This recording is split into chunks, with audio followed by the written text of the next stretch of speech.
University మంచి భవిష్యత్తు కోసం తెలుగు విద్యార్థులు ఇష్టపడే యూనివర్సిటీ. కాల్ 9059052378 9059052379.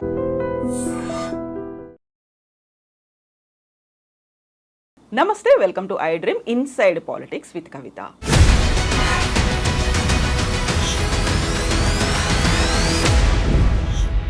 దేశంలో తలసరి ఆదాయంలో తెలంగాణ అగ్రస్థానంలో ఉంది. జిఎస్డిపిలో తెలంగాణ 7వ స్థానంలో నిలిచింది. గత ఏడాదితో పోలిస్తే ఇది 14.5% వృద్ధి చెందింది. జీడిపిలో తెలంగాణ రాష్ట్ర వాటా 5.1%. ఇవన్నీ తెలంగాణ రాష్ట్ర గణాంకాల రిపోర్ట్ 2024 వెల్లడించినటువంటి వాస్తవాలు.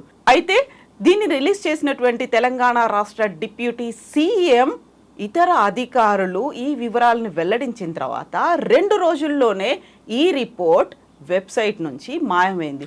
యాక్చువల్గా ఎందుకు ఇలా జరిగింది, ఏమవుతోంది, గతంలో జరిగినటువంటి వృద్ధిని అభివృద్ధిని ఈ రాష్ట్ర ప్రభుత్వం జీర్ణించుకోలేకపోతుందా, దీని వెనకాల ఏం జరుగుతోంది? మనతో పాటుగా ఉన్నారు దిలీప్ కొంతం గారు. దిలీప్ గారు నమస్కారం అండి. సో గతంలో మనం చాలాసార్లు మాట్లాడుకున్నాం, మీరు ప్రతిసారి చెప్పేవాళ్ళు 10 ఏళ్లలో తెలంగాణ రాష్ట్రం అభివృద్ధి చెందింది, కేసీఆర్ వచ్చిన తర్వాత ఆల్మోస్ట్ అగ్రికల్చర్తో పాటుగా మిగతా రంగాల్లో అగ్రగామిగా ఉంది అనేది లెక్కలతో పాటు చెప్పారు. దాన్ని 23-24 లెక్కల్ని డిప్యూటీ సీఎంతో పాటుగా ఇతర అధికారులు రిలీజ్ చేశారు. సో సడన్గా చూస్తే 2 రోజుల్లో ఎందుకు మాయమైపోయింది, ఏం జరిగింది? అంటే ముందుగా గత ఇంటర్వ్యూలో కూడా చాలాసార్లు మనం ఈ విషయం మాట్లాడుకున్నాం. అంటే తెలంగాణ 2014 నుంచి 2023 చివరి వరకు కేసీఆర్ గారి పరిపాలన జరిగిన రోజులు దేశంలో, స్వతంత్ర భారతదేశంలో ఏ రాష్ట్రము నమోదు చేయనంత అభివృద్ధిని నమోదు చేసిందండి. అది వివిధ రంగాల్లో, ఏదో ఒక్క రంగంలో అగ్రికల్చర్లోనో లేదా ఐటీలోనో లేదో పారిశ్రామిక అభివృద్ధిలోనో ఇట్లా 1-2 రంగాల్లో కాదు. It was the most comprehensive development model that was unveiled by KCR government. ఇది మేము ఎన్నోసార్లు చెప్పినాం ఈ విషయం, రకరకాల వేదికల మీద చెప్పినాం, ఇంటర్వ్యూల్లో చెప్పినాం, దినపత్రికల్లో, టీవీ ఛానల్లో అన్ని చోట్ల చెప్పినాం ఈ విషయం. ఇప్పుడు ఏం మారింది? ఇప్పుడు మళ్ళీ అవే గణాంకాలు, అలాంటి గణాంకాలే కదా ఈ రిపోర్ట్లో కూడా ఉన్నాయి అని కొంతమంది అడగవచ్చు. ఇప్పుడు ఏం మారిందంటే, ఇన్ని రోజులు గత ప్రభుత్వం విడుదల చేసిన రిపోర్ట్లలో గత ప్రభుత్వం గొప్పగా చేసిందని చెప్పడం విషయం కాదు. కానీ సంవత్సరంన్నర కావస్తుంది కాంగ్రెస్ వచ్చి. ఇప్పుడు కాంగ్రెస్ ప్రభుత్వం రిలీజ్ చేసిన 2024 స్టాటిస్టికల్ అబ్స్ట్రాక్ట్లో ఇన్నాళ్ళు మేమేది చెప్పినామో, ఈ 10 ఏళ్ల అభివృద్ధి గురించి, సంక్షేమం గురించి ఏదో చెప్పినామో అవన్నీ ఇవాళ ఈ రిపోర్టు ధృవీకరిస్తుంది. అది గొప్ప విషయం. అంటే కాంగ్రెస్ ప్రభుత్వంలో కాంగ్రెస్ మంత్రులు విడుదల చేసిన రిపోర్టు, కాంగ్రెస్ డిప్యూటీ సీఎం బట్టి విక్రమార్క గారు రిలీజ్ చేసిన రిపోర్ట్లో అధికారులు వాళ్ళ అధికారులే, గవర్నమెంట్ వాళ్ళదే, వాళ్ళు ఇన్నాళ్ళు చెప్పిన అబద్ధాలన్నీ ఈ రిపోర్ట్ పటాపంచలు చేస్తుంది. సీఎం రేవంత్ రెడ్డి గారు కానీ ఆయన మంత్రివర్గ సహచరులు కానీ ఏదో విధ్వంసం జరిగిపోయింది 10 ఏళ్ళని ఇన్ని రోజులు కట్టుకథలు చెప్పినారు. ఇవాళ వాళ్ళు రిలీజ్ చేసిన రిపోర్టే జరిగింది విధ్వంసం కాదు వికాసము అని నిర్ద్వందంగా ప్రూవ్ చేస్తుంది. అది విశేషం ఇప్పుడు. సో దీన్ని అయితే రిలీజ్ చేశారు అఫీషియల్గా, అందులో డిప్యూటీ సీఎం కూడా కనిపిస్తున్నారు, ఇతర అధికారులు అందరూ ఉన్నారు. వెబ్సైట్లో ఉండాల్సినటువంటి వివరాలు ఇవి, అంశాలు ఇవి, దాన్ని ఎందుకని తొలగించారని మీరు అనుకుంటున్నారు? అంటే ఈ రిపోర్ట్స్ ఏంటంటే అంటే ఇవి జనరల్గా అన్ని కేంద్ర రాష్ట్ర ప్రభుత్వాలన్నీ కూడా సంవత్సరానికి ఒకసారి ఒక 2-3 రకాల రిపోర్ట్ రిలీజ్ చేస్తాయి. ఎకనామిక్ సర్వే అంటారు, స్టాటిస్టికల్ అబ్స్ట్రాక్ట్ అంటారు, సోషియో ఎకనామిక్ అవుట్లుక్ అంటారు. ఈ రిపోర్ట్స్ అన్నీ ఏంటంటే ఇవి ప్రోగ్రెస్ రిపోర్ట్స్. విద్యార్థుల ప్రోగ్రెస్ రిపోర్ట్స్ ఎట్లయితే ఇయర్ ఎండింగ్ ఎగ్జామ్స్ రాసిన తర్వాత ప్రోగ్రెస్ రిపోర్ట్స్ వస్తాయో అట్లా ప్రతి సంవత్సరం ఆర్థిక సంవత్సరం ఎండింగ్లో టువర్డ్స్ ఫిబ్రవరి-మార్చ్ ఇవి రిలీజ్ అవుతాయి. ఈ రిపోర్ట్స్ ఒకలాగా ఈ గత సంవత్సరంలో ఈ రాష్ట్రం కానీ ఈ దేశం కానీ ఎలా పనిచేసింది, ఈ ప్రభుత్వాలు ఎలా పనిచేసినాయి, వివిధ రంగాల్లో వాళ్ళు ఎలాంటి ఎఫర్ట్స్ పెట్టినారో ఆ ఎఫర్ట్స్కి ఎలాంటి రిజల్ట్స్ వచ్చినాయి అనేది ఈ రిపోర్ట్స్ చూస్తే ఒక దగ్గర మనకు దొరుకుతున్నారు. ఇప్పుడు ఎందుకంటే మనము నెంబర్స్ లేకుండా ఉత్తినే మన పర్సెప్షన్స్ చెప్పడం చాలా ఈజీ. రాజకీయ నాయకులు తరచూ ఆ పని చేస్తుంటారు. ఇది సక్సెస్ అంటారు, అది ఫెయిల్యూర్ అంటారు, రకరకాల రాజకీయ విమర్శలు చేస్తారు. కానీ దానికి ప్రాతిపదిక ఉండాలి కదా. ఈ రిపోర్ట్లో ఆ ప్రాతిపదిక ఇస్తాయి. కాబట్టి ఈ రిపోర్ట్స్ చాలా ఇంపార్టెంట్ పార్ట్ ఆఫ్ అనలైజింగ్ ఒక గవర్నమెంట్ కానీ ఒక లీడర్ కానీ సక్సెస్ఫుల్లా ఫెయిల్యూర్ అని అనలైజ్ చేయడానికి ఈ రిపోర్ట్స్ చాలా ఇంపార్టెంట్. ఈ సంవత్సరం ఏదైతే తెలంగాణ స్టాటిస్టికల్ అబ్స్ట్రాక్ట్ రిలీజ్ అయిందో గత వారం, అందులో మరి వాళ్ళు బహుశా నేను అనుకోవడం అయితే చదివి ఉండరు. బహుశా వాళ్ళు చదివి ఉంటే రిలీజ్ చేసే వాళ్ళే కాదు, మంత్రులు లేకపోతే ఆ స్థాయి ఉన్నత అధికారులు చదవకుండానే ఆ రిపోర్ట్ని రిలీజ్ చేసినారు. చేసిన తర్వాత ఏమైంది, సహజంగానే పాత్రికేయ మిత్రులు ఆ రిపోర్ట్లో ఉన్న వాళ్ళు ఒక్కొక్క రంగాన్ని ఎంచుకొని వాళ్ళు చదివి అందులో ఉన్న పాజిటివ్ ఏదైతుందో అది తీసి రాసినారు. రాసిన తర్వాత తెల్లారి పొద్దున ఎప్పుడైతే దినపత్రికల్లో ఈ స్టోరీస్ అన్ని చూశారో అప్పుడు నాలుగు ఖర్చుకున్నది కాంగ్రెస్ ప్రభుత్వం. ఎందుకంటే అందులో literally this report vindicates everything that we have told in the last 10 years. మేము చెప్పిన ప్రతి అంశం, అంటే అది వ్యవసాయం నుంచి మొదలుపెట్టి ఆర్థిక రంగం యొక్క పరిస్థితి నుంచి మొదలుపెట్టి ఇరిగేషన్ సెక్టర్ నుంచి మొదలుపెట్టి అట్లా ఏ రంగం తీసుకున్నా కానీ last 10 years growth was unprecedented. Independent Indian హిస్టరీలో ఏ రాష్ట్రము నమోదు చేయనంత అభివృద్ధిని తెలంగాణ నమోదు చేసింది అనేది ఆ రిపోర్ట్ చెప్పేసింది. అండ్ నెక్స్ట్ డే పేపర్లో చూడగానే వీళ్ళు నాలుగు గరుచుకుని ఏం చేసినారు, వెంటనే నీజర్క్ రియాక్షన్ లాగా ఆ వెబ్సైట్లో ఏదైతే రిపోర్ట్ ఉందో ముందు వెబ్సైట్నే డౌన్ చేసినారు ఒక రోజంతా. తర్వాత మేము సోషల్ మీడియాలో ఎత్తి చూపినాం వెబ్సైట్ని ఎందుకు డౌన్ చేసినారు, అది చాలా ఇంపార్టెంట్ వెబ్సైట్. ప్లానింగ్ డిపార్ట్మెంట్ వాళ్ళది డెవలప్మెంట్ ప్లానింగ్ సొసైటీ అని ఒక విభాగం ఉంటుంది ప్లానింగ్ డిపార్ట్మెంట్లో, వాళ్ళు పెడతారు ఈ రిపోర్ట్లని. ఆ వెబ్సైట్ని డౌన్ చేసినారు ఒక రోజంతా. తర్వాత మేము ఎత్తి చూపిన తర్వాత మెల్లగా వెబ్సైట్ని పునరుద్ధరించి ఈ రిపోర్ట్ మాత్రం అందులోంచి తొలగించారు. ఇప్పుడు నేను అడగదలుచుకుంది ఒకటే ప్రశ్న, మీరు దాయవలసిన అవసరం ఏంటి?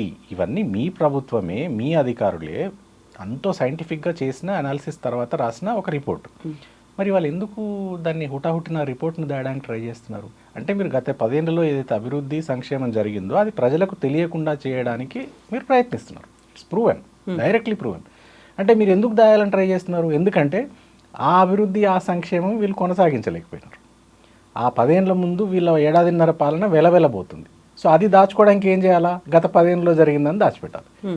సో వీళ్ళ ప్లాన్ క్లియర్ అనమాట. ఎందుకంటే మేము ఎలాగో ఆ స్థాయిలో డెవలప్ చేయలేము తెలంగాణని, ఆ స్థాయిలో గవర్నెన్స్ ఇవ్వలేము, కాబట్టి ఏం చేయాలి? పాత ప్రభుత్వం చేసిన పని అంతా దాచిపెట్టాలి. ఇది వీళ్ళ వ్యూహం. సో ఇది వెబ్సైట్లో లేదు, దాన్ని తీసేశారు, తొలగించారు, వెబ్సైట్ కూడా డౌన్ అయింది అన్న తర్వాత సోషల్ మీడియాలో ఒక అవుట్రేజ్ లాంటిది వచ్చింది. అండ్ మీరు కూడా సిఎస్కి దాన్ని ట్యాగ్ చేస్తూ ఒక కంప్లైంట్ లాగా ఆర్ఎల్స్ ఏం జరిగింది వివరాలని బయట పెట్టండి అని ఒక ట్వీట్ చేశారు. వచ్చిన రెస్పాన్స్ ఏంటి? ఎప్పట్లాగానే వాళ్ళ నుంచి మౌనమే రెస్పాన్స్ అయిందండి. అంటే ప్రభుత్వ అధికారులు ఒక విషయం గ్రహించట్లేదు. ఈ ప్రభుత్వం వచ్చిన తర్వాత వాళ్ళు చాలాసార్లు కాంగ్రెస్ పార్టీ ఏజెంట్ లాగా పనిచేస్తున్నారు. అది యాక్చువల్గా మంచి అలవాటు కాదు. ఎందుకంటే ప్రభుత్వ అధికారులు ఎప్పటికీ ఉండేవాళ్ళు. ఇవాళ ఈ ప్రభుత్వం ఉండొచ్చు, రేపు ఇంకో ప్రభుత్వం ఉండొచ్చు. కానీ ఐఏఎస్ అధికారులు కానీ బ్యూరోక్రాట్స్ కానీ వీళ్ళంతా ఎప్పటికీ ఉండాల్సిన వాళ్ళు. సో వాళ్ళు they should be the guardians of all this information. ఎందుకంటే ఇన్ఫర్మేషన్ ఎవరి సొత్తు కాదండి, ఇది ప్రజల సొత్తు. ఈ రిపోర్ట్ తయారు చేయడానికి కానీ ప్రభుత్వ వెబ్సైట్లో ఉండే సమస్త సమాచారం ఏదైతుందో ఇదంతా ప్రజల సొత్తు. సో వాళ్ళు ఇష్టానుసారంగా దాన్ని పెట్టడము, తీసివేయడము, ఇది చాలా అంటే దుర్మార్గమైన చర్య. ఇప్పుడు ఉదాహరణకు ఈ ఒక్కసారి కాదు, మీరు రీసెంట్గా అంటే చాలా కొద్ది రోజుల క్రితమే మీరు కులగణన గురించి ఒక చర్చ జరిగింది. ఆ రోజు కూడా మీకు గుర్తుంటే గత ప్రభుత్వం ఒక సమగ్ర కుటుంబ సర్వే అని చేసి దాని వివరాలన్నీ ఒక ప్రభుత్వ వెబ్సైట్లో పెట్టింది. పెడితే వీళ్ళు కులగణన రిలీజ్ చేసిన రోజు వీళ్ళు రిలీజ్ చేసిన నెంబర్లకు పాత సమగ్ర కుటుంబ సర్వేలో ఉన్న నెంబర్లకు చాలా వ్యత్యాసం ఉంది. ఉదాహరణకు బీసీల సంఖ్యని బాగా తగ్గించి చెప్పింది కొత్త సర్వే. సహజంగానే చాలా అవుట్రేజ్ వచ్చింది దాని మీద. బీసీ సంఘాల వాళ్ళు చాలా ఆగ్రహం వ్యక్తం చేసినారు, బీఆర్ఎస్ నాయకులు చాలా ఆగ్రహం వ్యక్తం చేసినారు. అట్లా 10 ఏళ్ల క్రితం చేసిన సర్వేలో ఉన్న నెంబర్కి ఇప్పటి నెంబర్ ఎందుకు తగ్గింది అని అడిగారు. అడిగితే వీళ్ళ జవాబు ఏంటి తెలిసిన, చాలా విచిత్రంగా ఆ రిపోర్ట్ని వెబ్సైట్లో తీసేశారు. అంటే మీరు నిజాలని ఎన్ని రోజులని ఇట్లా దాచిపెట్టగలరు? ప్రజలకు విషయాలు తెలుస్తాయి కదా, ఇంకో రూపంలో తెలుస్తుంది. ఇవాళ సోషల్ మీడియా చాలా డెవలప్ అయింది, ఇవాళ ప్రజలు చాలా చైతన్యవంతులైనారు. మీరేదో ఒక వెబ్సైట్లోంచి దాన్ని దాచేస్తేనో ప్రజలకు వాస్తవాలు తెలియకుండా ఉండవు, ప్రజలకు ఇవన్నీ తెలుస్తున్నాయి. సో వీళ్ళు చేస్తున్న తప్పుడు పనులను కప్పిపుచ్చుకోవడానికి మాత్రమే ఇట్లాంటి వెబ్సైట్లలోంచి రిపోర్ట్లను దాచిపెడుతున్నారని నా అభిప్రాయం.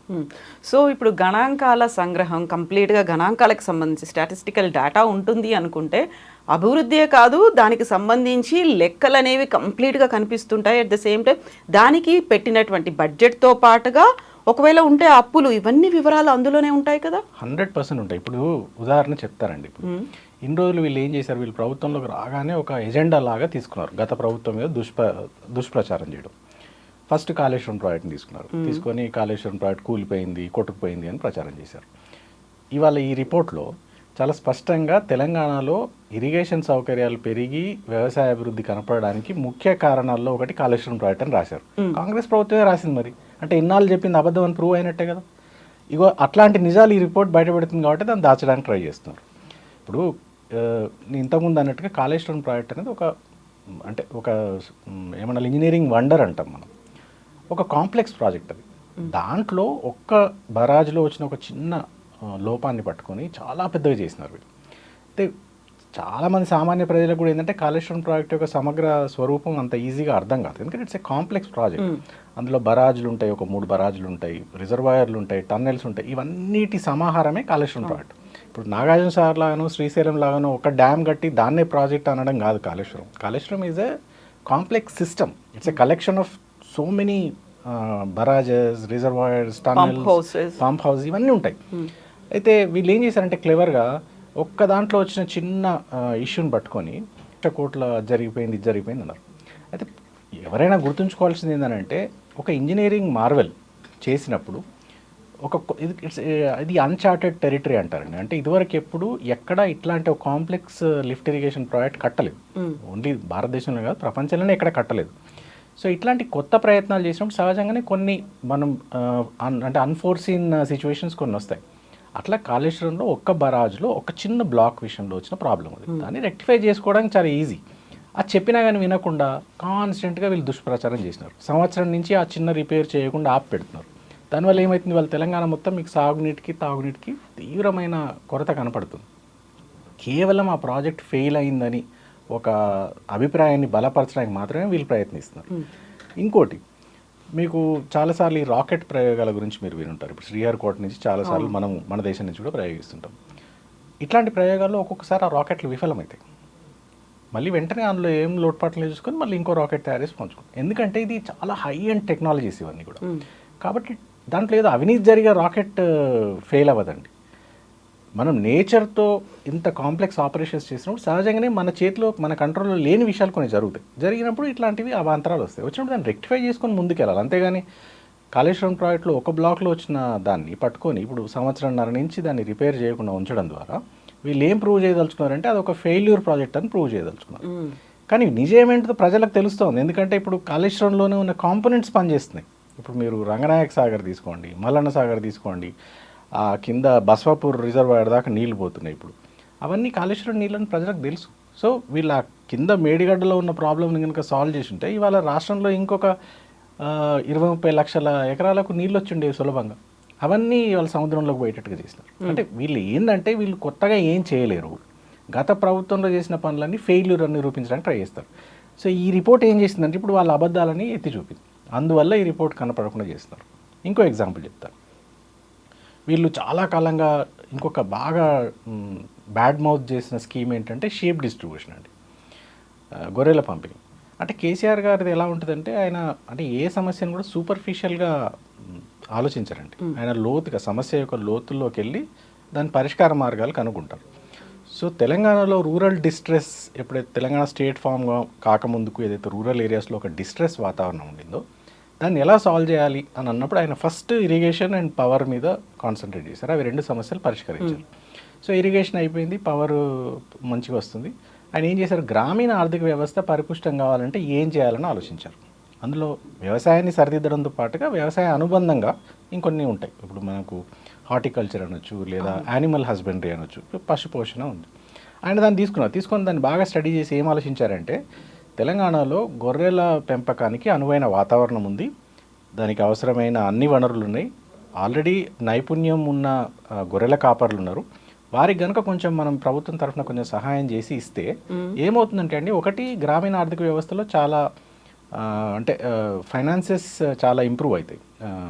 రెండోది, మనం ఇప్పుడు ప్రస్తుతం హైదరాబాద్లో కానీ ఇతర నగరాల్లో కానీ తెలంగాణలో మటన్కి చాలా డిమాండ్ ఉంది, మీట్కి చాలా డిమాండ్ ఉంది. ఆ డిమాండ్ మీట్ అవ్వట్లేదు. సో తెలంగాణ వచ్చే నాటికి చాలా డెఫిసిట్ ఉండింది. మనం బయట నుంచి దిగుమతి చేసుకోవాల్సిన పరిస్థితి. 100 లారీల గొర్రెలు ప్రతి రోజు బయట రాష్ట్రాల నుంచి ఇక్కడికి దిగుమతి అయ్యారు. సో కేసీఆర్ గారు ఏం ఆలోచించారంటే ఎందుకు మన దగ్గర అన్ని వనరులు ఉండగా మనం బయట నుంచి దిగుమతి చేసుకోవాల్సిన అవసరం ఏంటి, స్థానికంగానే మన వాళ్ళకు ఉపాధి కల్పించినట్టుంటుందని ఆ గొర్రెల పంపిణీ పథకం తీసుకొచ్చారు. ఇవాళ ఆ రిపోర్ట్లో ఆ గొర్రెల పంపిణీ పథకం వల్లనే తెలంగాణలో ఆ 10 ఏళ్ల కాలంలో మీట్ యొక్క ఉత్పత్తి డబుల్ అయింది అని. అంటే అంతకుముందు 5 లక్షల టన్నులు ఉంటే ఇప్పుడు 10 లక్షల టన్నులకు పెరిగిందని. సో అంటే మీరు ఎప్పుడైనా ఏది బెంచ్ మార్క్ లాగా తీసుకోవాలంటే 2014లో ఒక నెంబర్ ఉందనుకోండి. తెలంగాణ ఆంధ్రప్రదేశ్లో కలిసింది 1956లో.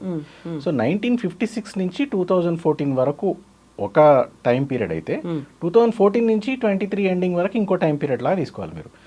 సో ఆ రోజు మీరు 60 ఏళ్ళు కష్టపడి 5 లక్షల టన్నులకు ఒక ఉత్పత్తిని తీసుకురాగలిగితే 10 ఏళ్ళలో మనం దాన్ని 5 లక్షలని 10 లక్షలు చేసామంటే ఎంత గొప్ప విషయం అండి అది. అంటే 60 ఏళ్ళలో చేసిన పనిని మనం 10 ఏళ్ళలో డబుల్ చేయగలిగాం. 60 ఏళ్ళలో జరిగిన కృషి 10 ఏళ్ళలో జరిగిందని కదా అర్థం. అట్లా మీరు ఏ గణాంకమైన తీసుకోండి, ఆ రిపోర్ట్ చెప్తున్న ఏ గణాంకమైన తీసుకోండి, జిఎస్డిపి తీసుకోండి, జిఎస్డిపి 3 రెట్లు చేయగలిగాం. 5 లక్షల కోట్లు ఉంటే 15 లక్షల కోట్లకు దాదాపుగా తీసుకొచ్చాం. అంటే మీరు 60 ఏళ్ళు కష్టపడి 5 లక్షల కోట్లకు తెలంగాణ జిఎస్డిపి వస్తే 10 ఏళ్లలో 5 లక్షల కోట్ల నుంచి 15 లక్షల కోట్లు అయిందండి, 3 రెట్లు అయింది. దేశ సగటు కంటే చాలా ఎక్కువ స్థాయిలో పెరిగింది మన జిఎస్టీ. అంటే ఇక్కడ ప్రభుత్వం పనిచేయడం వల్లనే, ఇక్కడ నాయకులు తీసుకొచ్చిన పథకాలు పనిచేయడం వల్లనే ఇదంతా జరిగింది. సో ఈ నిజాలన్నీ బయటపడుతున్నాయి. ఇప్పుడు పర్ క్యాపిటల్ ఇన్కమ్ ఉంది, మనం వచ్చిన నాటికి ఇవాళకి 3 రెట్లయింది. సో దేశంలో టాప్ ప్లేస్లో ఉంది వాళ్ళ పర్ క్యాపిటల్ ఇన్కంలో. సో ఇవన్నీ ఇండికేటర్స్ అండి, ఇవన్నీ indicators of the success of BRS government. So ఇవి ఈ రిపోర్ట్ బయట పెడుతుంది కాబట్టి వాళ్ళకి భయం, ఈ రిపోర్ట్ ద్వారా ప్రజలకు వాస్తవాలు తెలుస్తాయని భయం, అందువల్ల వీటిని దాచేస్తున్నారు. సో ఇప్పుడు వ్యవసాయ రంగానికి సంబంధించి చూసుకుంటే దేశంలో ఇంతగా ఉపాధి కల్పించిన రాష్ట్రం అనేది 1.5 కోటి మంది వ్యవసాయ రంగంతో ఉపాధి పొందుతున్నారు అంటే ఇది కేవలం వ్యవసాయ రంగమేనా, వ్యవసాయంతో పాటుగా అనుబంధంగా ఉన్నటువంటి హార్టికల్చర్ కావచ్చు, ఇప్పుడు మీరు చెప్పినటువంటి మిగతా అన్ని రంగాలు ఇందులోకి వస్తున్నాయా? అంటే ఇప్పుడు మళ్ళీ రిపోర్ట్లోకి వెళ్తే రిపోర్ట్లో చాలా స్పష్టంగా రాశారండి, వ్యవసాయ రంగంలో ఇంత అద్భుతమైన ప్రగతి సాధించడానికి కారణం 1 కాళేశ్వరం ప్రాజెక్టు, 2 మిషన్ కాకతీయ ద్వారా చెరువుల పునరుద్ధరణ, 3 రైతు బంధు ద్వారా ఫామ్ ఇన్పుట్ ఇవ్వడం. మనం అంటే రైతు బంధు డబ్బులు ఇస్తే రైతు వాటి ద్వారా ఎరువులు విత్తనాలు అవన్నీ కొనుక్కోవడానికి వెసులుబాటు ఇవ్వడం, 4వది 24 గంటలు ఉచిత కరెంట్ ఇవ్వడం, 5వది ఒకవేళ రైతుకి ఏమన్నా నిజంగానే ఏదైనా దురదృష్టవశాత్తు మరణిస్తే రైతు బీమా ఇవ్వడం. ఇవన్నిటి సమాహారం, ఇవన్నీ చేయడం వల్లనే తెలంగాణలో వ్యవసాయ అభివృద్ధి అంత అయిందని ఆ నివేదిక స్పష్టం చేస్తుంది. ఇది కూడా విండికేషన్, మనం ఇన్ని రోజులు చెప్పిన దాన్ని ఆ రిపోర్ట్ ప్రూవ్ చేస్తుంది.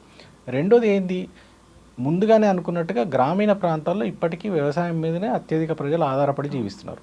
సో వ్యవసాయం దాని అనుబంధ రంగాల్లో మనం ఇచ్చిన ఇన్పుట్స్ వల్ల అది పునరుజ్జీవం పొంది ఇవాళ 1.5 కోటి మందికి ఉపాధి కల్పిస్తుంది. All sectors put together, agriculture and allied sectors, which is a great thing. అంటే 1,50,00,000 మందికి ఉపాధి అంటే చిన్న విషయం కాదు. అండ్ మనందరికీ ఏంటంటే కొంత అంటే ఏదో హైదరాబాద్లో అర్బన్ డెవలప్మెంట్ మీదనే కొంచెం గ్లామరస్గా ఉంటుంది కాబట్టి చాలామంది దృష్టి ఇక్కడే ఉంటుంది. కానీ ఒక రైతు కూడా ఒక మైక్రో ఎంటర్ప్రైజ్ అండి. ఒక రైతు తన వ్యవసాయం బాగుంటే, నీళ్ళు వచ్చి ఆయన పంట పండించగలిగితే ఆ ఊర్లో ఉన్న చాలామందికి ఉపాధి కలుగుతుంది. పాత రోజుల్లో మీరు చూస్తే every Telangana village was a self sustained unit. ఆ ఊర్లోనే ఆ ఊరి అవసరాలు తీర్చే ప్రతి ఒక్కరూ ఆ ఊర్లోనే ఉంటారు. ఆ వృత్తి పని వారు ఉంటారు, వ్యాపారస్తులు ఉంటారు, వీళ్ళు పండించిన ధాన్యం కొనడానికి వ్యాపారస్తులు ఉంటారు. ఈ రైతుకి అవసరమైన అన్ని సర్వీసెస్ ఇవ్వడానికి ఒక కమ్మరి కానీ, ఒక కుమ్మరి కానీ, ఒక వడ్రంగి కానీ ఆ గ్రామంలో ఒక సెల్ఫ్ సఫిషియెంట్ యూనిట్గా ఉండేది. అందరికీ పని దొరికేది. వ్యవసాయం దెబ్బతినడం వల్ల ఏమైంది, ఆటోమేటిక్గా అన్ని కుల వృత్తులకు కూడా దెబ్బపడింది. ఇవాళ ఇది వాటర్ ఇచ్చి, పవర్ ఇచ్చి ఇవన్నీ చేయడం వల్ల లాస్ట్ 10 yearsలో డెఫినెట్గా అగ్రికల్చర్లో చాలా రిమార్కబుల్ డెవలప్మెంట్ కనిపిస్తుంది. దాని యొక్క ఇంపాక్ట్ చుట్టుపక్కల అన్ని అనుబంధ రంగాల మీద కూడా కనిపిస్తుంది మనకి.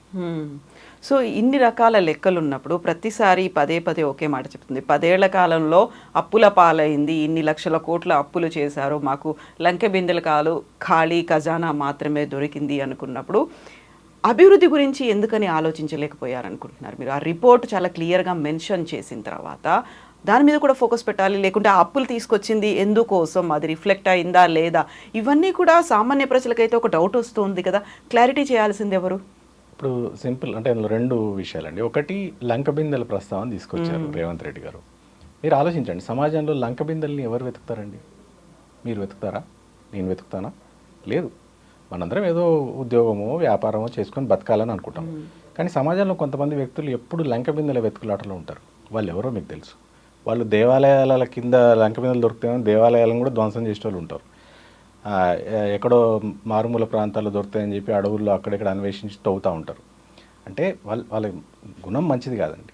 వాళ్ళు కష్టపడి పనిచేసే గుణం ఉన్న వాళ్ళు కాదు. వాళ్ళు ఎప్పుడూ ఏదో అదృష్టం కలిసి వచ్చి ఎక్కడ లంకబిందెలు దొరుకుతాయని వెతుకుతూ ఉంటారు. అట్లా చాలా సమయాన్ని వృధా చేస్తుంటారు. బహుశా రేవంత్ రెడ్డి గారు కూడా అట్లాంటి ఒక వర్గానికి చెందిన మనిషి అయి ఉంటారు. లేకపోతే ఆయన ఒక ఎలక్షన్లో గెలిచి ముఖ్యమంత్రి అయినారు, లైఫ్లో ఎప్పుడు దొరకనో గొప్ప అవకాశం దొరికింది, ప్రజలకు సేవ చేసే అవకాశం దొరికింది, దాన్ని చేయకుండా నాకు లంక బిందెలు దొరుకుతాయేమని వచ్చినా అని అనడం ఏంటి? అంటే ఆయన పదవిని ఆయనే అవమానించుకుంటున్నాడు. అంటే చాలా నాయకులు ఎవరు లంక బిందెల వేటలో ఉండరండి. ఒకవేళ లంక బిందెల వేటలో ఉన్నారు అని అంటే వాళ్ళు, ఇంక నేను ఆ మాట వాడదలుచుకోలేదు, బట్ వాళ్ళు ఎవరో మీకు తెలుసు. సంక్షేమంలో ఇంకోటి. ఉంది, 10 ఏళ్ల పాటు రాష్ట్రం సంక్షేమంలో ఉంది అనుకున్నప్పుడు, అగ్రపదాన నిలిచింది అనుకున్నప్పుడు నిజంగానే దాని ఫలాలు అనేవి ప్రతి చోట కనిపిస్తాయి కదా అనే ఒక భావన అనుకోవచ్చు కదా. కనిపిస్తాయి అదే చెప్తున్నాం. ఫలాలు ప్రతి చోట కనపడుతున్నాయి. ఇవాళ ఆయన చాలాసార్లు చాలా రెక్లెస్గా కేసీఆర్ ఆనవాళ్ళు చెరిపేస్తానంట. ఆయన కూర్చునే సెక్రటేరియట్స్ కేసీఆర్ ఆనవాళ్ళండి. ఆయన ప్రతిరోజు ఏ రోడ్ల మీద అయితే నడుచుకుంటూ పోతున్నారో ఆ రోడ్లన్నీ కేసీఆర్ ఆనవాళ్ళు. ఆయన వాడే విద్యుత్ కేసీఆర్ ఆనవాళ్ళు. ఆయన ఏ గ్రామానికి పోయినా కనపడే నీళ్లు కేసీఆర్ ఆనవాళ్ళు. సో వందలు చెప్పొచ్చు కేసీఆర్ ఆనవాళ్ళు ఏంటిది. అవన్నీ కేసీఆర్ చేసిన అభివృద్ధి సంక్షేమ ఫలాలేనండి. అవి లంక బిందెల రూపంలో కనపడకపోవచ్చు, కానీ ప్రజలకు తెలుసు. ఇంకోటి మీరు అప్పుల గురించి అన్నారు, ఇది చాలాసార్లు క్లారిఫై చేస్తున్నాం. ఇలాంటి రిపోర్ట్లలో ప్రతి చోట స్పష్టంగా ఉందంటే Telangana debt to GSTP ratio అంటాం, అది కంట్రోల్లో ఉంది. అది దేశంలోని అన్ని రాష్ట్రాలతో పోలిస్తే చాలా అంటే చాలా తక్కువ స్థాయిలో ఉంది. ఇంకా అట్లా ఉన్న తర్వాత అప్పు అని గోలవెరడం తప్పు. రెండోది, ఇప్పుడు ఏ అప్పులు తీసుకొని కొన్ని రాష్ట్రాలు ఉంటుండొచ్చు, కానీ అక్కడ అభివృద్ధి కూడా ఏముండదండి.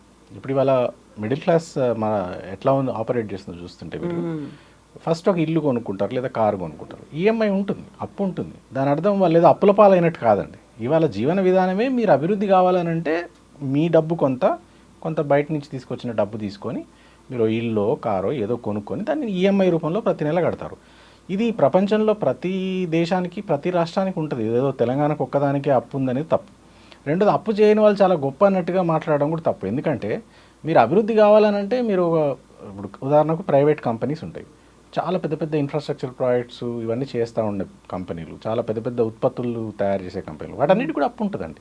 మీరు రిలయన్స్ అని అంటారు, అదానీ అని అంటారు, ఇట్లా ప్రపంచంలో పెద్ద కంపెనీలు అన్నిటికి కూడా బ్యాంకుల నుంచి అప్పులు ఉంటాయి. సో అప్పులు ఉండడం తప్పు కాదు, వాటిని తిరిగి కట్టలేని దశకి ఆర్థిక వ్యవస్థ వస్తే అప్పుడు తప్పు. దురదృష్టవశాత్తు మొన్నటిదాకా వైబ్రెంట్గా ఉన్న ఎకానమీ ఇవాళ రేవంత్ రెడ్డి పరిపాలన వల్ల ఆర్ రాదర్ దుష్పరిపాలన వల్ల ఆ అప్పు కట్టలేని స్థితి కూడా వచ్చే ప్రమాదం కనపడుతుంది. ఎందుకంటే ఈయన కూడా అప్పులు తెస్తున్నాడు. గత ప్రభుత్వం తెచ్చిన అప్పులు ప్రొడక్టివ్ యూజెస్ కోసం వాడింది, ప్రాజెక్టులు కట్టడానికి వాడింది, ఫ్లైఓవర్లు లేదా ఇన్ఫ్రాస్ట్రక్చర్ డెవలప్ చేయడానికి వాడింది, విద్యుత్ ఉత్పత్తి ప్రాజెక్టులు పెట్టడానికి వాడింది, వాటర్ ప్రొవైడ్ చేయడానికి వాడింది, డ్రింకింగ్ వాటర్. కానీ ఈయన ఎందుకు తెస్తున్నాడో అర్థం కావట్లేదు. ఎందుకంటే మీరు గమనిస్తే లాస్ట్ 1.5 years ఆల్మోస్ట్ 13-14 monthsలో ఆల్మోస్ట్ 1,50,000 కోట్ల దాకా అప్పు తెచ్చాడండి. ఏం చేస్తున్నారో అప్పు పోనీ ఒక ఇటుకన్నా పేర్చినారా ఎక్కడన్నా రాష్ట్రంలో? మీకు కనపడిందా? నాకైతే కనపడలేదు. ఒక బ్రిడ్జ్ కట్టింది లేదు, ఒక రోడ్డు వేసింది లేదు, ఒక ఇరిగేషన్ ప్రాజెక్ట్ కట్టింది లేదు. పోనీ వెల్ఫేర్ అన్న చేస్తున్నారా? ప్రజలకు ఏమన్నా గత ప్రభుత్వం ఇచ్చినట్టుగా రైతు బంధు ఇస్తున్నారా? అవి ఇవ్వడానికి సాధ్యం అవట్లేదు. మరి ఈ డబ్బంతా ఎటుపోతుంది అనేది ప్రజలకున్న ప్రశ్న ఇప్పుడు. సో రైతు బంధు, రైతు బీమా ఇవన్నిటి కోసం కూడా అవి యూజ్ చేసుకోవట్లేదు అంటే చేయట్లేదు కదండి. ఇప్పుడు చూడండి, గత ప్రభుత్వం పోయేనాటికే ఎన్నికల్లో ఓడిపోయినాటికే అప్పటికే 7,500 కోట్లు బ్యాంకులో ఉండింది రెడీగా. ఎలక్షన్ కమిషన్కి వీళ్ళు ఫిర్యాదు చేయడం వల్ల రైతు బంధు ఇవ్వలేకపోయింది పాత ప్రభుత్వం. ఆ డబ్బు అట్లాగే ఉంటే వచ్చిన తర్వాత వెంటనే అందరికి ఇచ్చేయాలి కదండి ఆ డబ్బు. రైతు బంధు ఇవ్వలేదు, ఇవ్వకుండా చాలా తాత్సారం చేసి చాలా లేట్ చేసి ముందంతా కాంట్రాక్టర్లకు పేమెంట్ చేసి మళ్ళీ తర్వాత రైతు బంధు కోసం మళ్ళీ ప్రత్యేకంగా ఇంకొక ఎక్కడి నుంచో అప్పు తీసుకొచ్చేసారు. అదొక ఫస్ట్. రెండో కారు అసలు ఇవ్వలేదు. రెండో పంటకి వీళ్ళు వచ్చిన తర్వాత 7,500 పర్ ఎకరానికి ఇవ్వాల్సింది, అది ఇవ్వలేదు, ఎగ్గొట్టారు, పూర్తిగా ఎగ్గొట్టారు. మూడో కారు ఇప్పుడు నడుస్తుంది. ఇప్పుడు ఏం చేస్తున్నారు? ఎకరానికి ఇస్తున్నాం, 2 ఎకరాలకు ఇస్తున్నాం, రోజు ఏదో ప్రకటనలు ఇస్తున్నారు. గత 20 రోజుల నుంచి తనలాడుతున్నారు. కానీ ఇప్పటికి కూడా కనీసం 1-2 ఎకరాల వాళ్ళకి కూడా చాలామందికి రాలేదనేది మనకు ఫీల్డ్ నుంచి వస్తున్న ఫీడ్బ్యాక్. సో నేనేమంటానంటే గత ప్రభుత్వం అన్నీ అలవోకగా 11 సార్లు కేసీఆర్ గారు రైతు బంధు వేశారు. ఏనాడు ఇంత ఆపసోపాలు పడ్డట్టు కనపడలేదండి. చాలా అలవోకగా చేసినారు ఆయన. మరి ఆయన చేయలేనప్పుడు ఈయనకి ఎందుకండి ఇంత కష్టం అవుతుంది? ఇది ఆలోచించాలి ప్రజలు. సో మీరేమో అభివృద్ధి అంటున్నారు, అగ్రపదాన్ని నిలచాము, దేశంలోనే మనం అగ్రస్థానంలో చాలా రంగాల్లో విభాగాల్లో కనిపించాము అనుకున్నప్పుడు ఇక్కడేమో అప్పుల పాలైంది, అక్కడ సంక్షేమం కాదు సంక్షోభమే ఉంది అనుకున్నప్పుడు ప్రజలకు ఒక బిగ్ క్వశ్చన్ మార్క్ అనేది మిగులుతుంది. దానికి సంబంధించి ఒక అథెంటిక్ ఇన్ఫర్మేషన్ కావాలి, లేకుంటే లెక్కలు ఏం చెప్తున్నాయి, రిపోర్ట్లు ఏం చెప్తున్నాయి అంటే అవి చూడాలంటే ఎక్కడుంటాయి? ప్రజలు వాళ్ళకు వాళ్ళు ఎలా తెలుసుకోవాలంటారు? అదే కదా ఇప్పుడు ఈ రిపోర్ట్ గురించి నేను ఎన్నిసార్లు ఏం చెప్తున్నానంటే, ఇప్పుడు ఏదైతే తెలంగాణ స్టేట్ స్టాటిస్టికల్ అబ్స్ట్రాక్ట్ ఉందో ఈ రిపోర్ట్ గురించి నేను పదే పదే ఎందుకు ప్రస్తావిస్తున్నా అంటే ఇట్లాంటివే ప్రజలు యాక్చువల్గా చూడాల్సినవి. ఇది ప్రజలకి ఇది తెలిస్తేనే అర్థమవుతుంది. ఓహో, రాజకీయ నాయకులు కానీ ఇతర వ్యక్తులు కానీ చెప్పే మాటల వెనుక నిజాలు ఏమిటి అనేది క్రాస్ చెక్ చేసుకోవడానికి ఉపయోగపడే రిపోర్ట్ అండి. మీరు అట్లాంటి రిపోర్ట్లనే ప్రజల దృష్టికి పోకుండా దాచిపెడితే ఇంకా ప్రజలకు వేరే అదే ఉంటుందండి. ప్రతిపక్షంగా డెఫినెట్గా మేము ఆ రిపోర్ట్ ఒకటి ఏంటంటే ఈయన గుణం తెలుసు కాబట్టి మేము ఆ రిపోర్ట్ ముందే డౌన్లోడ్ చేసి పెట్టుకున్నాం కాబట్టి వాళ్ళ పబ్లిక్ డొమైన్లో పెట్టగలం. మేము డెఫినెట్గా పెడతాం, అంటే ఏదో ఒక వెబ్సైట్లో పెడతాం. కానీ అది పద్ధతి కాదు కదా, ప్రభుత్వమే ఇట్లా దొంగల్లా వ్యవహరించదు కదా. ఇది తొలిసారి కాదు, ఈ గవర్నమెంట్ వచ్చిన కొత్తలో కూడా ఒకసారి మీకు గుర్తుంటుంది ఎంత దుర్మార్గమైన పని చేసినారంటే అండి, గత ప్రభుత్వం తాలూకు ఫోటోలు, వీడియోలు, రిపోర్ట్లన్నీ ప్రభుత్వ వెబ్సైట్ నుంచి తొలగించారు. ఫోటోలు, వీడియోలు అంటే ఇప్పుడు ఉదాహరణకు కేసీఆర్ గారు ఒక ప్రభుత్వ కార్యక్రమంలో పాల్గొంటారు. ఆగస్టు 15 నాడు జెండా ఎగరేస్తారు. దాంతో ఫోటో ఉంటుంది, ఒకటి కదా, 10-20 ఫోటోలు ఉంటాయి. అవి అధికారిక రికార్డులు అండి. వాటిని ఎట్లా డిలీట్ చేస్తారండి? అది యాక్చువల్గా నేరపూరితమైన చర్య. It's a public asset. ఇప్పుడు ఇవాళ ఫోటోలు, వీడియోలు అని అంటే అదేదో ఉత్తిన టైంపాస్ కోసం పెట్టినవి కాదండి. అఫీషియల్ ప్రోగ్రామ్స్ తాలూకు రికార్డులు ఇవి. అంటే గవర్నమెంట్ రికార్డ్స్ ఇవి. మీరు ఒక ఫైల్ ఎంత ఇంపార్టెంటో, ప్రభుత్వంలో ఒక దస్తావేజ్ ఎంత ఇంపార్టెంటో, ఈ ఫోటోలు, వీడియోలు, రిపోర్ట్లు కూడా అంతే ఇంపార్టెంట్ అండి. ఇవన్నీ తయారు చేయడానికి, ఇవన్నీ సృష్టించడానికి ప్రజల సొమ్ము వాడింది ప్రభుత్వం. సో ఇవి ప్రజల ఆస్తులు. ప్రజల ఆస్తుల్ని కొంతమంది రాజకీయ నాయకులు, కొంతమంది అధికారులు కలిసి ఎలా డిలీట్ చేస్తారండి? ఇన్ఫ్యాక్ట్ ఒక క్రిమినల్ కేసు ఫైల్ చేయాలి. ఆ సంబంధిత అధికారుల మీద నన్ను అడిగితే మీరు గవర్నమెంట్ అసెట్స్ని డిస్ట్రాయ్ చేసినారని చెప్పి క్రిమినల్ కేసు ఫైల్ చేయాలి. ఎన్ని వాల్యుబుల్ ఫోటోగ్రాఫ్స్, వీడియోస్ అన్ని వేల సంఖ్యలో ఉంటాయి. ఇప్పుడు మీరు ఆలోచించండి, జవహర్లాల్ నెహ్రూ గారు 1947 ఆగస్టు 15 నాడు మొదటిసారి స్వాతంత్ర దినోత్సవం నాడు జెండా ఎగిరేశారు. ఇవాళకి మీకు ప్రభుత్వ రికార్డులలో ఆ ఫోటో ఉంటుందండి. అవి ఎప్పటికీ భావితరాల కోసం తయారు చేసినవి, అంతేగాని ఇవాళ కోసం కాదు. అది మన హిస్టరీ. మీరు దాన్ని ఎట్లా తొలగిస్తారు? మీకు ఇంకొక సర్ప్రైజింగ్ విషయం చెప్తాను. తెలంగాణ వెబ్సైట్ ఉంటుంది, తెలంగాణ ప్రభుత్వ వెబ్సైట్ ఉంటుంది, telangaana.gov.in. మీరు వెళ్ళండి, ఇవాళ ఈ ఇంటర్వ్యూ ముగిసిన తర్వాత ఒకసారి మీ మొబైల్ ఫోన్లో ఆ వెబ్సైట్ ఓపెన్ చేసి చూడండి. అందులో హిస్టరీ అని ఒక పేజ్ ఉంటుంది, దాన్ని క్లిక్ చేసి చూడండి. పేజ్ కెనాట్ బి ఫౌండ్ అని వస్తుంది. సంవత్సరంన్నర ఈ ప్రభుత్వం వచ్చి సంవత్సరంన్నర ఈ చరిత్రని వెబ్సైట్లో పేజీలో డిలీట్ చేయడం ద్వారా చరిత్రని రూపుమాపాలనుకుంటున్నారా రేవంత్ రెడ్డి గారు? ఏంటండి ఈ దుర్మార్గపు చర్య? తెలంగాణ ప్రజలకు చరిత్ర లేదా? ఎంత గొప్ప వారసత్వం మనది, ఎంత గొప్ప పోరాట చరిత్ర మనది. ఎన్ని పోరాటాల తర్వాత ఈ రాష్ట్రాన్ని సాధించుకున్నాము 60 ఏళ్లలో. అంత గొప్ప చరిత్ర ఉన్న ఒక రాష్ట్రానికి అధికారిక వెబ్సైట్లో చరిత్ర పేజీ లేకపోవడం అనేది సిగ్గుచేటండి ఈ ప్రభుత్వానికి. కేవలం కేసీఆర్ గారి పేరు రాయాల్సి వస్తుంది, కేసీఆర్ గారు చేసిన పోరాటం వివరాలందరూ రాయాల్సి వస్తుంది అనే దుగ్ధదత్తి ఇంకే కారణం లేదండి. ఇన్ఫ్యాక్ట్ నేను చాలా కాలంగా నేను డిమాండ్ చేస్తున్నా ఏంటంటే, ఇవన్నీ ప్రభుత్వ ఆస్తులు, అవి కేసీఆర్ ఫోటోలు కావు, కేసీఆర్ వీడియోలు కావు, ఇవి తెలంగాణ ప్రజల యొక్క చరిత్ర తాలూకు ఆనవాళ్ళవి. వాటిని మీరు ఒక వెబ్సైట్లోంచి డిలీట్ చేసి ఆనందం పొందుతారంటే మీ అంత అమాయకులు, అజ్ఞానులు ఇంకెవరు లేరని నా ఉద్దేశం. తప్పనిసరిగా వాటిని పునరుద్ధరించాలి. ఇప్పటికే చీఫ్ సెక్రటరీ గారికి నేను అనేకసార్లు విజ్ఞప్తి చేసినాను. స్టార్టింగ్లో కేటీఆర్ గారు కూడా ఒక డీటెయిల్డ్ లేఖ రాసినారు, 2-3 సార్లు సోషల్ మీడియాలో గుర్తు చేశారు చీఫ్ సెక్రటరీ గారికి. నేను వారిని ఇవాళ కూడా కోరుతున్నాను ఈ ఇంటర్వ్యూ ద్వారా, డెఫినెట్గా ఈ వెబ్సైట్లలో ఉన్న గత ప్రభుత్వ తాలూకు సమాచారం అంతా వెంటనే పునరుద్ధరించాలి. ఇది తెలంగాణ ప్రజల ఆస్తి, దీన్ని ముట్టుకునే అధికారం ఎవ్వరికీ లేదు. ఇవాళ ఈ ప్రభుత్వం ఉండొచ్చు, రేపు ఇంకో ప్రభుత్వం ఉండొచ్చు, ఫైన్. ఇవాళ రేవంత్ రెడ్డి ఏదైతే చేస్తున్నారో ఆ వివరాలు కూడా అట్లాగే ఉంటాయి. నెక్స్ట్ వచ్చే గవర్నమెంట్లో కూడా ఆ ఫోటోలు, వీడియోలు, ఆ రిపోర్ట్లన్నీ కూడా అట్లాగే పెడతారు, పెట్టాలి కూడా. That is how governments work. పక్క రాష్ట్రం ఉందండి ఇప్పుడు, రేవంత్ రెడ్డి మన జగన్మోహన్ రెడ్డి గారు మొన్న ఎన్నికల్లో ఓడిపోయి చంద్రబాబు నాయుడు గారు వచ్చారు. అంతకుముందు చంద్రబాబు నాయుడు గారు ఉన్నారు, తర్వాత జగన్మోహన్ రెడ్డి, తర్వాత ఇప్పుడు చంద్రబాబు నాయుడు. ఎవరు వచ్చినా రికార్డ్స్ అన్ని అలాగే కొనసాగుతాయండి. రికార్డ్స్ని తొలగించడానికి వీల్లేదు. That's a criminal act. అది ఈ ప్రభుత్వం పెద్దలు ఎంత తొందరగా తెలుసుకుంటే అంత మంచిదండి. సో ఇప్పటిదాకా మనం మాట్లాడుకుంది స్టాటిస్టికల్ అబ్స్ట్రాక్ట్ 23-24కి సంబంధించి, అండ్ 24-25కి సంబంధించి కూడా రిలీజ్ చేయాల్సినటువంటి బాధ్యత ఒక ప్రోటోకాల్ అయితే కంపల్సరీగా ఉంటుంది. నెక్స్ట్ ఇయర్ కల్లా అది రిలీజ్ అవ్వాలి. అంటే రిలీజ్ చేసినప్పుడు ఒక కంపేర్ చేయడానికి కూడా, గత ఏడాదితో పోలిస్తే ఈ రంగంలో మేము అభివృద్ధి సాధించాము, ఇందులో ముందున్నాము, దేశంలోనే అగ్రస్థానంలో ఉన్నాము అనుకున్నప్పుడు కంపారిజన్స్ అనేవి గత ఏడాదితో పోల్చి చూస్తారా? ఎలా వాటిని బయట పెడతారు అప్పుడు? ఇప్పుడు అదే చూడాల్సింది. ఇప్పుడు ఏంటంటే, ఇప్పుడు డెఫినెట్గా ఈ 1 year rule was a disaster అండి. చాలా ఇండికేటర్స్ లాస్ట్ ఇంటర్వ్యూలో మనం మాట్లాడుకున్నాం, చాలా ఇండికేటర్స్లో మీకు కనిపిస్తుంది అది. ఇప్పుడు స్టేట్ రెవెన్యూ విషయంలో కానీ, అప్పుల విషయంలో కానీ ఇవన్నీ విషయాల్లో గత ప్రభుత్వంతో పోలిస్తే చాలా మార్కెట్ డిఫరెన్స్ ఈ 1 ఇయర్ రూట్లో కనిపిస్తుంది. అవన్నీ రేపు వచ్చే రిపోర్ట్స్లో నెక్స్ట్ ఇయర్ వచ్చే రిపోర్ట్స్లో వాటిలో బయటపడతాయి. సో ఇవేవి దాచిపెట్టడానికి వీలు లేనివ్వండి, తప్పనిసరిగా స్టాచ్యురీగా ఇవన్నీ రిలీజ్ చేయాల్సింది. బడ్జెట్ డాక్యుమెంట్స్ రేపు స్టేట్ బడ్జెట్ ప్రవేశపెట్టినప్పుడు ఇవన్నీ వివరాలు అందులో పెట్టాల్సిందే. సో డెఫినెట్గా నిజాలు బయటకు వస్తాయి అండ్ ఆ రోజు వీళ్ళు జవాబు చెప్పాల్సి ఉంటుంది వీటన్నిటికీ. ఇప్పుడు నేను ఇంతకుముందు చెప్పినట్టుగా ఈ రిపోర్ట్లో ఒక ఇంట్రెస్టింగ్ విషయం ఉంది. ఏంటంటే విద్యుత్ ఉత్పత్తి విషయంలో వీళ్ళు చాలా పిచ్చి ఆరోపణలు చేసినారు. ఏం చేసినారు? ఛత్తీస్గఢ్ నుంచి పవర్ ఎందుకు కొన్నారు అని అడిగారు, అధిక ధర చెల్లించి. అయితే ఒక విషయం ఏం మర్చిపోయారంటే ఛత్తీస్గఢ్ రాష్ట్ర ప్రభుత్వం నుంచి కొన్నామండి.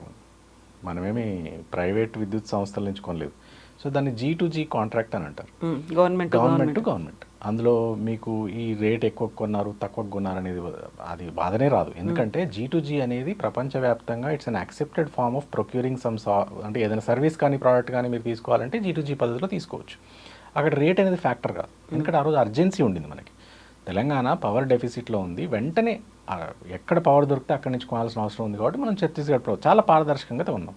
దాని మీద వీళ్ళు ఏదో ఈ కలిపికి అందులో ఏదో అవినీతి జరిగిందని అన్నారు. అవినీతి ఎట్లా జరుగుతుందండి? రెండు ప్రభుత్వాల మధ్య ఒప్పందం జరిగితే లబ్ధిదారులు ఎవరు ఉంటారు? ఎవరు ఉండరు. అక్కడ ఛత్తీస్గఢ్ ప్రభుత్వానికి డబ్బులు ఇస్తాం మనం, తెలంగాణ ప్రభుత్వం నుంచి ఛత్తీస్గఢ్ ప్రభుత్వానికి డబ్బులు పోయినప్పుడు లబ్ధిదారులు ఎలా ఉంటారు? అది మన పవర్ ప్లాంట్స్ ఇంకా భద్రాద్రి యాదాద్రిలో కూడా పవర్ ప్లాంట్స్ మనం కన్స్ట్రక్షన్ చేసాం. వాటి మీద ఏమన్నారు మీరు? BHELకి ఎలా ఇచ్చారు అని అన్నారు. BHEL is a public sector undertaking అండి, అగైన్ G2G. సో BHELకి ఇస్తే ప్రైవేట్ లబ్ధిదారులు ఎవరు ఉండరు. BHELకి భారతదేశ చరిత్రలో అత్యంత పెద్ద ఆర్డర్ ఇచ్చినారు కేసీఆర్ గారు. ఎందుకంటే ప్రభుత్వ రంగ సంస్థలు బతకాలి అనేది ఆయన హీఈస్ లైక్ ఫండమెంటలీ అట్లాంటి ఫిలాసఫీని నమ్ముతారు ఆయన.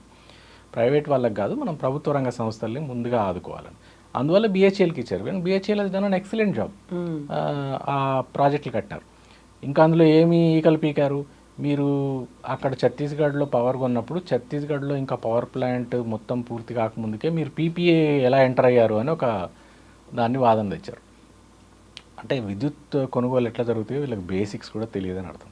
జనరల్గా ఏదైనా పవర్ ప్లాంట్ కన్స్ట్రక్షన్లో ఉన్నప్పుడు కన్స్ట్రక్షన్ టువర్డ్స్ ద ఎండ్ దగ్గరికి వస్తున్నప్పుడే PPAలు కుదుర్చుకుంటారు. ఎందుకంటే పవర్ ప్లాంట్ మొత్తం అయిపోయిన తర్వాత అప్పుడు PPA కుదుర్చుకోవడం కాదు. జనరల్గా ఏ ప్రభుత్వమైనా పవర్ ప్లాంట్ కన్స్ట్రక్షన్ అయిపోయి ఇంకా దగ్గరకు వస్తుంది అనే టైంలోనే ముందుగానే PPAలు కుదుర్చుకుంటుంది. Are agreements. ముందు విద్యుత్ ఉత్పత్తి అయినప్పుడు మనం ఈ రేటుకు కొంటామనే అగ్రిమెంట్. సో ఇట్లాంటి అవగాహన రాహిత్యం ఒకటి, పాత ప్రభుత్వాన్ని ఏదో ఒకటి చేసి అది చేయాలన్నది. ఆ రిపోర్ట్లో మీకు క్లియర్గా కనపడుతుంది ఏంటంటే మన ప్రభుత్వం అంటే 2014 to 2023 నాటికి ఎంత విద్యుత్ ఉత్పత్తిలో ఎంత అభివృద్ధి జరిగిందో ఆ రిపోర్ట్లో స్పష్టంగా పేర్కొన్నారు. అగైన్ నేను చెప్తున్నాను, మీరు 60 ఏళ్లలో జరిగిన విద్యుత్ ఉత్పాదన ఎంత, గత 10 ఏళ్లలో పెరిగిన విద్యుత్ ఉత్పాదన ఎంత అనేది చూస్తే ఆల్మోస్ట్ 2 times పెరిగిందండి. అది ఉత్తినే జరగదు. మళ్ళీ అంతా ఎక్కువ శాతం అది ఒకటి పబ్లిక్ సెక్టర్లో, రెండోది ఆల్టర్నేటివ్ ఎనర్జీ సోలార్లో. అది చాలా పాజిటివ్, అంటే ఎన్వైరన్మెంట్ ఫ్రెండ్లీ కూడా. సో ఇవన్నీ మీరు ఆ రిపోర్ట్లో చూస్తే మీకు కనపడతాయి. అది వాళ్ళ కోపం. ఇంకోటి, ఇది చాలా ఇంట్రెస్టింగ్ విషయం అండి. అంటే ఇదివరకు కూడా చాలాసార్లు చెప్పున్నాము, బట్ ఒకసారి ఈ రిపోర్ట్ వచ్చింది కాబట్టి ఇప్పుడు మీకు మళ్ళీ ఒకసారి గుర్తు చేస్తాను. తెలంగాణలో ఆ 10 ఏళ్లలో కేసీఆర్ గారు దార్శనికత వల్ల ఒకటి అగ్రికల్చర్లో చాలా డ్రాస్టిక్ ఇంప్రూవ్మెంట్ వచ్చింది. అంటే ఫుడ్ గ్రెయిన్స్ ప్రొడక్షన్లో మనం అన్ని రికార్డులు బద్దలు కొట్టినాం. ఇవాళ వరి ఉత్పత్తిలో దేశంలో నెంబర్ 1 ప్లేస్లో తెలంగాణ ఉంది. అదొకటే కాదు, అది జనరల్గా ఏమంటామంటే మనం గ్రీన్ రెవల్యూషన్లో చాలా పెరిగింది ఫుడ్ గ్రెయిన్స్ ప్రొడక్షన్ అంటాం. సో తెలంగాణలో జరిగింది సెకండ్ గ్రీన్ రెవల్యూషన్ అనొచ్చు మీరు. అట్లాగే మీరు ఓన్లీ ఆహార ధాన్యాలే కాదు, అలైడ్ సెక్టర్స్లోకి వెళ్తే మీకు మీట్ ప్రొడక్షన్లో చాలా డ్రాస్టిక్ ఇంప్రూవ్మెంట్ కనపడింది. ఆల్మోస్ట్ డబుల్ అయింది meat production. That is called pink revolution అంటారు దాన్ని. అట్లాగే పాల ఉత్పత్తిలో చాలా అంటే చాలా డ్రాస్టిక్ ఇంప్రూవ్మెంట్, వైట్ రెవల్యూషన్ అంటారు. ఎల్లో రెవల్యూషన్ అంటారు. ఆయిల్ సీడ్స్ ప్రొడక్షన్లో మనము వివిధ రకాల ఆయిల్ ప్రొడక్షన్, అంటే ఎడిబుల్ ఆయిల్స్ ప్రొడక్షన్లో పామ్ ఆయిల్ కావచ్చు, అవన్నీ చేయడంలో ఎల్లో రెవల్యూషన్కి శ్రీకారం చుట్టినాం మనం. సో బ్లూ రెవల్యూషన్, మనం యాక్చువల్గా ఇన్లాండ్ స్టేట్, మనకి ఎక్కడ కోస్ట్ లేదు. గమనించండి, కోస్ట్ లేని ఒక రాష్ట్రము ఇవాళ చేపల ఉత్పత్తిలో, రొయ్యల ఉత్పత్తిలో రికార్డులు బ్రేక్ చేస్తుందంటే ఇవన్నీ ఇప్పుడు అదే చెప్తారు. ఇప్పుడు కాళేశ్వరం గురించి చాలామంది లెక్కలేసేటప్పుడు ఏం చెప్తారు, మీకు ఓన్లీ ఇన్ని ఎకరాల అయింది, దీనికి ఇంత కరెంటు బిల్ అయింది అని లెక్కేస్తారు. అది చాలా ఫ్లాడ్ పాలసీ అండి. ఎందుకంటే ఇరిగేషన్ ప్రాజెక్ట్ అనేది ఇన్ఫ్రాస్ట్రక్చర్లో భాగం. ఇప్పుడు మీరు ఒక బ్రిడ్జ్ కట్టారనుకోండి, బ్రిడ్జ్ కడితే దాని మీద ఎంత డబ్బు అయిందో దాన్ని లెక్కేసి దాని ఇంట్రెస్ట్ లెక్కేసి సంవత్సరానికి ఇంత వెనక్కి రావాలని ఆలోచిస్తుంది ఆ ప్రభుత్వం. ఒక స్కూల్ కట్టింది అనుకోండి, ఆ స్కూల్ కట్టడానికి ఎంత సొమ్ము అయిందో లెక్కేసి దానికి ఇంట్రెస్ట్ వేసి సంవత్సరానికి ఇంత వెనక్కి రావాలి స్కూల్ నుంచి అని అనుకుంటుందా? ఒక హాస్పిటల్ కట్టింది అనుకోండి, హాస్పిటల్ నుంచి రిటర్న్ ఆన్ ఇన్వెస్ట్మెంట్ ఎక్స్పెక్ట్ చేస్తుంది ప్రభుత్వం. మరి వీటన్నిటిలో రిటర్న్ ఆన్ ఇన్వెస్ట్మెంట్ ఎక్స్పెక్ట్ చేయని ప్రభుత్వం ఇరిగేషన్ ప్రాజెక్ట్ కట్టినప్పుడు మాత్రం రిటర్న్ ఆన్ ఇన్వెస్ట్మెంట్ ఎందుకు లెక్కలేయాలండి? ఓన్లీ బ్యాంకర్స్ నుంచి మనం లోన్ తీసుకుంటాం కాబట్టి బ్యాంకర్స్కి సబ్మిట్ చేయడానికి దే ప్రిపేర్ సమ్ లెక్కలు అవి అవసరం. దాని అర్థం ఇది వ్యాపారం కాదండి. ఇరిగేషన్ ప్రాజెక్ట్ కట్టడము, ప్రజలకు సాగునీరు తాగునీరు ఇవ్వడం ప్రభుత్వం చేసే వ్యాపారం కాదు.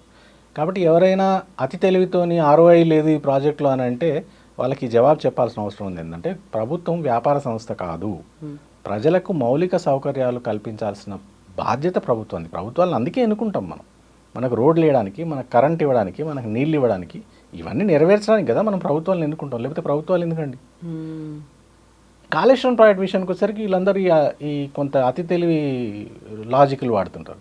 దానికి ఇంత కరెంటు బిల్ అవుతుంది, అంత కరెంటు బిల్ అవుతుంది అంటే అవుతుందండి. మరి ఇవాళ తెలంగాణలో ప్రొడ్యూస్ అవుతున్న ప్రతి గింజ, ఇవాళ మీకు పాల ఉత్పత్తి తీసుకోండి, లేదా మీట్ ప్రొడక్షన్ తీసుకోండి, ఇట్లా ఎన్నో అలైడ్ సెక్టర్స్లో అవన్నీ ఆ వాటర్ వస్తేనే కదా ఇవన్నీ అవుతాయి. అండ్ ఇంకోటి, మీరు ధాన్యం ప్రొడ్యూస్ చేస్తారు, అక్కడితో ఆగిపోదు కదా. మీరు బియ్యం ఉత్పత్తి చేస్తే ఆ బియ్యం పిండి అవుతుంది, ఆ పిండి నుంచి రకరకాల ఆహార పదార్థాలు తయారవుతాయి. ప్రతి లెవెల్లో ప్రభుత్వానికి ఆదాయం వస్తుంది, ట్యాక్స్ ఆదాయం. ఇదంతా మళ్ళీ ప్రభుత్వ ఖజానాకి కదా వస్తుంది. సో ఈ కొలాటరల్ బెనిఫిట్స్ ఇవన్నీ కూడా లెక్కేయింది. కాళేశ్వరం ప్రాజెక్ట్ లాంటి వాటివి వయబుల్ కాదు అని అనడం చాలా చాలా సూపర్ఫిషియల్ అబ్జర్వేషన్. ఇవన్నీ మీకు అట్లాంటి రిపోర్ట్లలో బయటపడతాయి. ఒక ఆర్థిక వ్యవస్థ ఎట్లా పరిపుష్టమైంది 10 ఏళ్లలో ఇట్లాంటి ప్రాజెక్టులు కట్టడం వల్ల. ఇప్పుడు విద్యుత్ ఉంది, విద్యుత్ ప్లాంట్ కట్టగానే చాలామంది గగ్గోలు పెడతారు, అన్ని డబ్బులు పెట్టి విద్యుత్ ప్రాజెక్ట్ కడుతున్నారు. విద్యుత్ ఇస్తే అది ఫస్ట్ పాయింట్ అండి, స్టార్టింగ్ పాయింట్. ఏ రాష్ట్రంలోనే ఏ దేశంలో అయినా ప్రజల యొక్క జీవన స్థితిగతులు ఎట్లున్నాయో మేజర్ చేయడానికి one of the important metric is వాళ్ళ పవర్ కన్జంప్షన్ ఎంత ఉంది. సో పవర్ ఇస్తే మీరు ఆ పవర్ వాడుకొని చాలా చేస్తారు. వ్యాపారానికి మీరు పవర్ ఇస్తే వాడు ఉత్పత్తి చేస్తాడు. నీళ్ళు ఇస్తే ఆ నీళ్ళను వాడుకొని మీరు రైతులు పంటలు పండిస్తారు, కంపెనీలు అయితే ఉత్పత్తులు తయారు చేస్తాయి, ప్రజలైతే తాగునీటికి వాడుకుంటారు. సో ఇవన్నీ బేసిక్ నీడ్స్ ప్రొవైడ్ చేయడానికి ప్రభుత్వాలు ఒక వ్యాపార సంస్థలాగా రిటర్న్ ఆన్ ఇన్వెస్ట్మెంట్ ఆలోచించకూడదు. అట్లా ఆలోచించకుండా కాళేశ్వరం లాంటి ప్రాజెక్ట్ కట్టినారు కాబట్టి కేసీఆర్ గారు తెలంగాణ ఇవాళ అన్ని రంగాల్లో అభివృద్ధి సాధించింది. ఇది వాస్తవం. ఆ రిపోర్ట్ ఈ విషయాన్ని చెప్తుంది కాబట్టి కాంగ్రెస్ పార్టీకి అట్లాంటి రిపోర్ట్లు బయటికి రావద్దని ప్లాన్ చేస్తుంది. అయితే దిలీప్ గారు, ఇప్పుడు ఈ రిపోర్ట్ రిలీజ్ చేసిన తర్వాత కేవలం ఒక్క వెబ్సైట్లో మాత్రమే ఉంచుతారా? ఎందుకంటే డిఫరెంట్ డిపార్ట్మెంట్స్ ఉన్నాయి, రంగాలు ఉన్నాయి, అండ్ వీఆర్ కంపేరింగ్ ఇతర స్టేట్స్లో ఎలా ఉంది, దేశంలో అగ్రస్థానంలో ఎందుకుంది అనుకున్నప్పుడు ఆ స్టేట్స్ కూడా పంపిస్తుంటారా? వాళ్ళందరూ దీన్ని యాక్సెస్ చేయాలంటే ఎలా? నిజంగా తెలంగాణ అగ్రస్థానంలో ఉందా, మమ్మల్ని బీట్ చేసిందా, ఇంత వృద్ధి సాధించిందా అని వాళ్ళు కూడా చూడాలంటే ఇన్ఫర్మేషన్ ఎక్కడ ఉంటుంది? అదే కదా ఇప్పుడు చాలాసార్లు ఏమవుతుందంటే ప్రాబ్లం, ఈ రిపోర్ట్ ఓన్లీ ఏదో రాజకీయ నాయకులు ఇంకొకరు ఉపయోగించేది కాదండి. ఇట్లాంటి రిపోర్ట్లు పబ్లిక్ డొమైన్లో పెడితే మీకు చాలా కొలాటరల్ బెనిఫిట్స్ ఉంటాయి ఒక రాష్ట్రానికి. ఉదాహరణకు ఒక ఇన్వెస్టర్ ఉన్నాడు అనుకోండి, ఒక ఇన్వెస్టర్ ఈ రాష్ట్రంలో పెట్టుబడి పెట్టే ముందు ఉదాహరణకు ఫుడ్ ప్రాసెసింగ్ రంగంలో ఒక ఆయన పెట్టుబడి పెట్టాలనుకున్నాడు. ఆయన ఈ రాష్ట్రంలో అసలు ఏం పండుతాయి, నాకు ఏం అవకాశాలు ఉన్నాయి, మిర్చి ఎంత పండుతుంది, పత్తి ఎంత పండుతుంది, లేదా మాంసోత్పత్తులు ఎంత ఉన్నాయి, పాలు ఎంత ఉన్నాయి, ఇవన్నీ చూసుకోవాలంటే అట్లా సప్లై చైన్ ఉంటుంది, అవన్నీ ఎక్కడి నుంచి వస్తాయి నాకు అని ఆయన రిపోర్ట్ చూస్తాడు కదా. మీరు రిపోర్ట్లు దాచిపెడితే ఆయన ఎట్లా వస్తాడండి? రెండోది, వేరే రాష్ట్రాల ప్రభుత్వాలు కూడా డెఫినెట్గా ఇట్లాంటి రిపోర్ట్లు కొంచెం చూస్తాయి. వాళ్ళు బెంచ్ మార్కింగ్ చేసుకోవాలి కదా, పలానా రాష్ట్రంలో ఒక బెస్ట్ ప్రాక్టీస్ ఉంది, సో మనం కూడా అట్లాంటివి చేయాలి అని అంటే వాళ్ళు డెఫినెట్గా రిపోర్ట్లు కొంచెం చూస్తారు. అందుకే చెప్తున్నా, ఇప్పుడు మీరు వెబ్సైట్లోంచి మాయం చేసి ఉష్ట్రపక్షి ఇసుకలో తలదాచుకున్నట్టుగా చేస్తే నడవదండి. ఇవి ప్రభుత్వాలు, ఇవి జవాబుదారీతనంతో ఉండాలి. ఈ రేవంత్ రెడ్డి ప్రభుత్వంలో ఆ జవాబుదారీతనం పూర్తిగా కొరబడింది.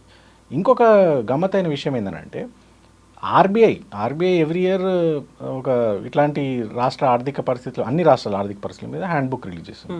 అందులో కూడా ఇందులో చాలా గణాంకాలు ఆ బుక్స్లో కూడా రిఫ్లెక్ట్ అవుతాయి. సో డెఫినెట్గా ఆ ఏజెన్సీస్ అన్నిటితో కూడా మీరు ఇవి షేర్ చేయాల్సి ఉంటుంది. మీరు ఏదో దాచుకుంటాం, ఎవరికి తెలియకుండా మీ కళ్ళు మూసుకుంటే ఎవరికి కనపడదని అనుకుంటే అది చాలా అమాయకత్వం. తప్పనిసరిగా పబ్లిక్ డొమైన్లో పెట్టాలి, కేంద్ర ప్రభుత్వ డిపార్ట్మెంట్లకు పంపాలి. ఇప్పుడు ఈ రిపోర్టే తీసుకుంటే ఇది ప్లానింగ్ వాళ్ళ వెబ్సైట్లో ఉండాలి, ప్లస్ రాష్ట్ర ప్రభుత్వ వెబ్సైట్లో కూడా ఉండాలి. జనరల్గా అప్పుడు పాత ప్రభుత్వంలో మేము అన్ని డిపార్ట్మెంట్స్ రిపోర్ట్లని మళ్ళీ తెలంగాణ స్టేట్ వెబ్సైట్లో కూడా పెట్టేవాళ్ళం. ఇప్పుడు ఈ ప్రభుత్వం వచ్చిన తర్వాత దాన్ని కూడా డిస్కంటిన్యూ చేశారు. అంతకుముందు మీకు గుర్తుంటే ఐటీ డిపార్ట్మెంట్, అంటే కేటీఆర్ గారి మంత్రి వర్గంలో ఉన్న IT, industries, and municipal administration, ఈ 3 శాఖలకి యాన్యువల్ రిపోర్ట్స్ అని రిలీజ్ చేసేవాళ్ళమాట. జూన్ 2 నాడు స్టేట్ ఫార్మేషన్ డే నాడు తప్పనిసరిగా ఈ 3 డిపార్ట్మెంట్లకు గత ప్రభుత్వం అంటే గత 1 ఇయర్ కాలంలో ఏం చేశాము వర్క్ అనేది ఆ రిపోర్ట్లు ఇచ్చారు. దురదృష్టవశాత్తు ఈ ప్రభుత్వం వచ్చిన తర్వాత ఆ ప్రాక్టీస్ని కూడా డిస్కంటిన్యూ చేశారు. అంటే నేనేమంటా అంటే మీరు ఇయర్ అంతా ఎట్లా చదివారు, మా పరీక్షలు ఎట్లా రాశారు అనేది మీరు రిపోర్ట్ కార్డ్స్ రిలీజ్ చేస్తే కదా ప్రజలకు తెలిసేది. మీరు రిపోర్ట్ కార్డే రిలీజ్ చేయము, మేము అన్నీ దాచిపెట్టుకుంటామని అంటే ప్రజలు డెఫినెట్గా అంటే ఒకటి ఈ రిపోర్ట్లు చూడకపోతే ప్రజలకు ఏమీ తెలియదని కాదు. ఎవ్రీడే మీరు ప్రజల వివిధ రంగాల్లో ఉన్న ప్రజల్ని కదిలిచ్చి చూస్తే వాళ్ళు చెప్తూనే ఉన్నారు, వాళ్ళ భాషలో వాళ్ళు చెప్తున్నారు. కాకపోతే అవేమో అనెక్డోటల్ ఎవిడెన్స్ అంటాం మనం, ప్రజల అనుభవాల నుంచి వస్తున్నాయి అవి. తప్పనిసరిగా ప్రజలకు తెలుస్తుంది ఇక్కడ పరిపాలన గాడి తప్పింది. కేసీఆర్ గారి పాలనతో పోలిస్తే చాలా అధ్వానంగా ఉన్నాయి పరిస్థితులు ఇప్పుడు అనేది మాత్రం అన్ని రంగాల్లో అర్థమవుతుంది. ఎంత అకౌంటబుల్గా ఉన్నారు, పారదర్శకత ఉందా లేదా అనేది కూడా బయటపడుతుంది కదా వీటన్నిటి వల్ల. అంతే ఇప్పుడు గత ప్రభుత్వంలో ఉండగా జీవోలు కొన్ని బయట పెట్టకపోతే చాలా గోలగోలు చేశారు వీళ్ళు. ఇప్పుడు అసలు వీళ్ళు వచ్చినప్పుడు అసలు జీవోలు పబ్లిక్ డొమైన్లో వేయడమే బంద్ చేసినారు.